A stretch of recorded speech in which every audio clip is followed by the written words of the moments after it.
Baik, lagi perkembangan jerebu, kita ke Sarawak. Sudah bersedia di sana Abang Muasili, Abang Abdul Samad. Silakan.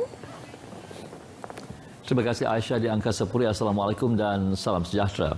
Operasi Pemberian Awam OPA yang dilaksanakan di Ruang Udara Sarawak tengah hari semalam menunjukkan hasil yang positif apabila hujan dilaporkan berlaku di beberapa kawasan sekitar Putrajaya, Kuching, Semerahan, Serian dan Seri Aman.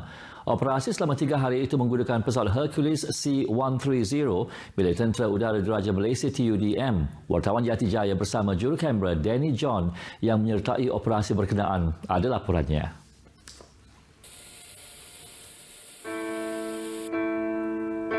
Operasi pembendahan awan ini melibatkan Jabatan Meteorologi Malaysia dengan kerjasama Agensi Pengurusan Bencana Negara, NATMA dan Tentera Udara Diraja Malaysia serta beberapa agensi berkaitan. Sebelum bermula, taklimat keselamatan oleh pihak TUDM diberikan kepada mereka yang menyertai operasi ini. Terdahulu, proses operasi pembendahan awan membabitkan penggunaan 25 kg garam yang dicampur dengan kira-kira 1,500 liter air dimuatkan dalam satu tangki OPA membabitkan 4 tangki berasingan. Ketika ini, proses bancuhan garam dan air dilakukan oleh pihak berkaitan termasuk Lembaga Air Kuching dan Jabatan Pertahanan Awam untuk dimuatkan ke dalam 4 buah tangki berkapasiti kira-kira 1,500 liter air. Pesawat yang membawa tangki air ini berlepas dari Pangkalan Udara TUDM Kuching kira-kira pukul 1 tengah hari di mana OPA menggunakan kaedah semburan di lokasi yang mempunyai kesesuaian awan untuk dilaksanakan. Operasi bermula dari bahagian Kuching, Semerahan, Serian, Seri Aman, Seratok, Betong dan Serikit. Ini merupakan kali kedua operasi yang sama dilakukan di Sarawak selepas diadakan pada 12 September lepas. Timbalan Ketua Menteri yang juga pengurusi Jawatan Kuasa Pengurusan Bencana Negeri, Datuk Ahmad Douglas Ugah Ambas yang ditemui berkata OPA berkenaan dilakukan memandangkan keadaan jerebu di beberapa kawasan terutamanya di Seri Aman, Kuching dan Semerahan semakin meningkat bacaan Indeks Pencemaran Udara IPU. So we hope di pemilihan awam ini akan berkesan, tetapi sama ada dia berkesan atau tidak bergantung semata-mata sama ada cloud is available or not. Sementara itu, Timbalan Pengarah Jabatan Meteorologi Malaysia Negeri Sarawak, Senior Rovina Anak Ruben Sinyau berkata pelaksanaan operasi itu menyasarkan awan jenis towering cumulus CU kerana awan jenis itu mempunyai kadar ketumpatan tinggi wap air berbanding dengan awan jenis lain. Untuk pembendahan awan, kami cari awan jenis yang kalau dalam bahasa Inggeris is towering CU lah, ataupun cumulus berbentuk besar sikit daripada yang kalau yang biasanya pemilih yang kecil-kecil small dot, tapi yang ni kita nak cari yang agak besar sedikit dia punya bentuk supaya bila kita membuat pembendahan awan, sebab tujuan pembendahan awan ni adalah untuk menggalakkan pembentukannya. Operasi pembendahan awan ini merupakan langkah jangka pendek bagi mengatasi jerebu yang melanda Sarawak ketika ini. Namun ia memerlukan tindakan yang konkret jangka panjang bagi mengatasi masalah jerebu sama ada di peringkat negeri ataupun jerebu rentas sempadan. Jati Jaya, RTM. Peningkatan drastik bacaan Indeks Pencemaran Udara di Seri Aman sehingga melebihi paras berbahaya adalah disebabkan peningkatan asap yang dibawa angin dari Kalimantan Indonesia apabila banyak titik panas dikesan. Sejak pukul 7 pagi ini, bacaan Indeks Pencemaran Udara IPU Seri Aman mencatatkan 216 iaitu pada tahap sangat tidak sihat. Pemangku Pengarah Alam Sekitar JAS Sarawak Ahmad Saiful Salihin berkata, lokasi Seri Aman yang mempunyai penduduk sekitar 100,000 orang pula berada paling hampir dengan Kalimantan Indonesia menyebabkannya paling teruk terjejas. Beliau tidak menolak kemungkinan kualiti udara di Seri Aman yang kini mencatatkan bacaan IPU tertinggi dalam negara akan semakin teruk antara lain sekiranya bilangan titik panas di Kalimantan terus meningkat. Ini kerana angin sekarang bertiup dari arah barat daya ke arah Seri Aman membawa jerebu merentasi sempadan negeri Sarawak. Selasa lepas, Jawatan Kuasa Pengurusan Bencana Negeri telah menyatakan kesediaan untuk sebarang kemungkinan pengisytiharan darurat bencana jerebu sekiranya bacaan IPU di Seri Aman melebihi 500. Selain jerebu rentas sempadan, isu kualiti udara di Seri Aman turut terjejas dengan kebakaran di 3 kawasan di daerah berkenaan yang meliputi kawasan seluas kira-kira 200 hektar.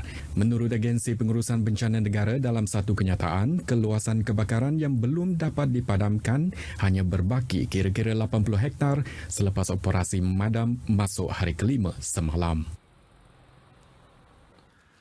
Raja Muda Perlis Tuanku Syed Faizuddin Putra Ibni Tuanku Syed Sirajuddin Jamalul Lail selamat tiba di lapangan terbang antarabangsa Kuching 11 malam tadi bagi lawatan rasmi 2 hari ke negeri ini. Ketibaan Tuanku Syed Faizuddin disambut oleh Ketua Pengarah DBP Malaysia Datuk Abang Salihuddin Abang Syokran, Pengarah Jabatan Pengembaraan Bahasa dan Sastra Dr. Hazami Jahari dan Pengarah DBP Cawangan Sarawak Abdul Wahab Hamzah.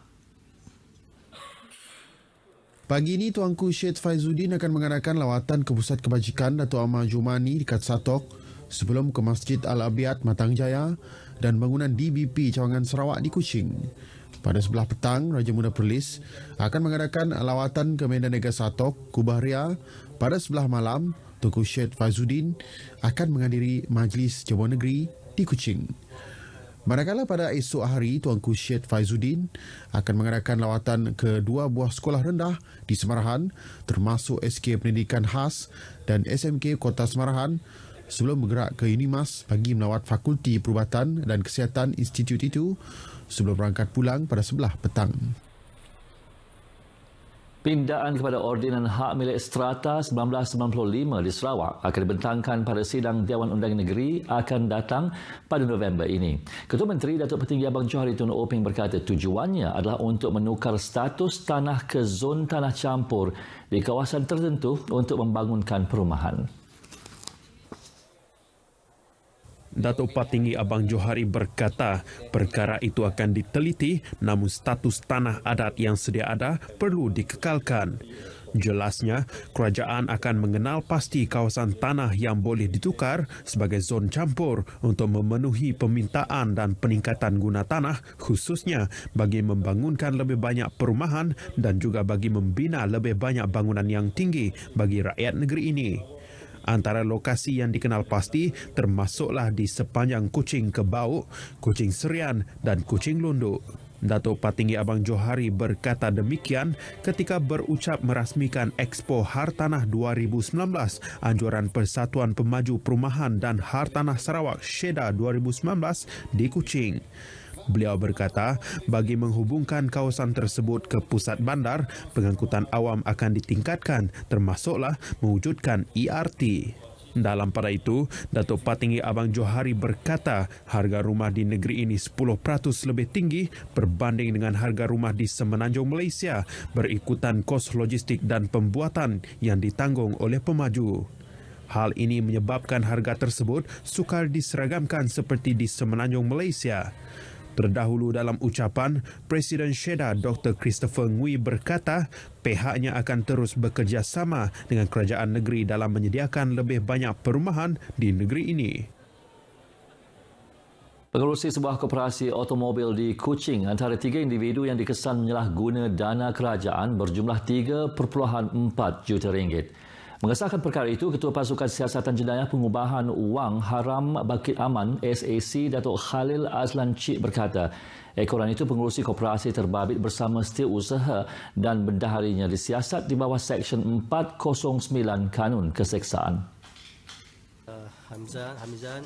Datuk Khalil berkata koperasi berkenaan telah dilantik menerima dana kerajaan bagi menjalankan program pemodenan bengkel baik pulih dan program pemodenan kedai runcit di negeri ini. Bercakap dalam sidang media di Kuching, SAC Datuk Khalil Azlan berkata dana tersebut telah disalurkan kepada koperasi itu bermula Mei 2012 secara berperingkat dengan jumlah keseluruhan sebanyak 7.5 juta ringgit.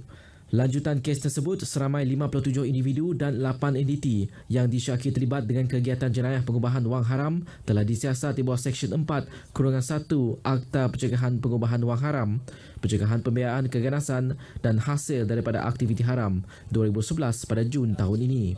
Seterusnya, pada 22 Ogos 2019, Pasukan Siasatan Jenayah Pengubahan Haram Amla Urus Ketua Polis Negara Bukit Aman dan pihak Jabatan Siasatan Jenayah Komersial Ibu Jawab Polis Kontingen Negeri Sarawak telah bersama-sama menjalankan operasi pemeriksaan premis terhadap 6 buah premis milik suspek yang terletak di sekitar Kuching, Sarawak. Dalam operasi ini, harta-harta milik suspek yang disyaki diperoleh daripada sumber kegiatan haram telah dirampas dan disita. Beliau berkata tindakan pembekuan dan penyitaan ke atas harta suspek dan sekutu yang berjumlah 6.2 juta ringgit telah dilakukan melibatkan 71 akaun bank, 16 buah kenderaan pelbagai jenis, 13 hartanah dan barang-barang perhiasan dan wang tunai. Penganjuran program Semarak Merdeka dan program Kibar Jalur Gemilang mampu melahirkan semangat patriotisme dan cinta ke negara. Ia juga wadah terbaik dalam menyemai erti kemerdekaan, khususnya dalam kalangan murid sekolah sekaligus mengingatkan mereka tentang pengorbanan wira terdahulu dalam mencapai kemerdekaan. Pegawai Pendidikan Daerah Limbang Adnan Aman berkata, penganjuran program berkenaan wajar dipeluas ke sekolah-sekolah selaras objektifnya untuk menyuburkan semangat patriotisme rakyat melalui semangat kempen Kibar Jalur Gemilang kepada semua lapisan masyarakat tanpa mengira peringkat umur serta menggalakkan penglibatan secara aktif generasi muda. Beliau berkata demikian pada program Semarak Merdeka dan Kibar Jalur Gemilang di SK Batu Danau, Limbang. Pelbagai aktiviti diadakan sepanjang program ini, termasuklah pertandingan pakaian kreatif, mewarna dan deklamasi puisi.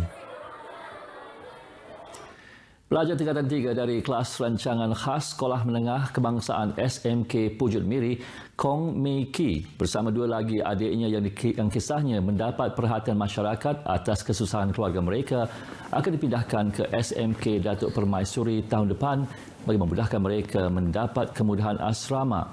Pengetua SMK Pujut, Madeline Jayan berkata keputusan itu dibuat selepas membuat persetujuan bersama keluarga pelajar bagi meringankan beban pelajar kurang berkemampuan itu daripada terpaksa berulang-alik ke sekolah. Madeline berkata SMK Datuk Permaisuri ialah pilihan terbaik memandangkan sekolah itu berada dalam lokaliti yang sama dan turut mempunyai kelas rancangan khas. Ini sekaligus memastikan kebajikan dan masa depan pelajar terlibat lebih terjamin. Beliau ditemui pemberita pada program kempen keselamatan kanak-kanak Sahabat Bijak di SMK Pujut Miri. Kesukaran hidup Kong Meng Ki sekeluarga telah mendapat perhatian pelbagai pihak yang tampil menghulurkan sumbangan bagi menampung tambang bas sekolah dan makanan di sekolah. Madeline berharap SMK Pujut akan mempunyai kemudahan asrama bagi memudahkan pelajar meneruskan pembelajaran, terutama mereka yang kurang berkemampuan dan sukar untuk berulang-alik ekoran masalah pengangkutan. Berdasarkan rekod, SMK Pujut mempunyai 1,900 pelajar yang sebahagian besarnya terdiri daripada golongan keluarga berpendapatan rendah. Setakat ini dahulu berita dari Sarawak untuk N7 pagi ini. Untuk berita seterusnya kembali kepada rakam penyampai di Angkasa Puri. Silakan.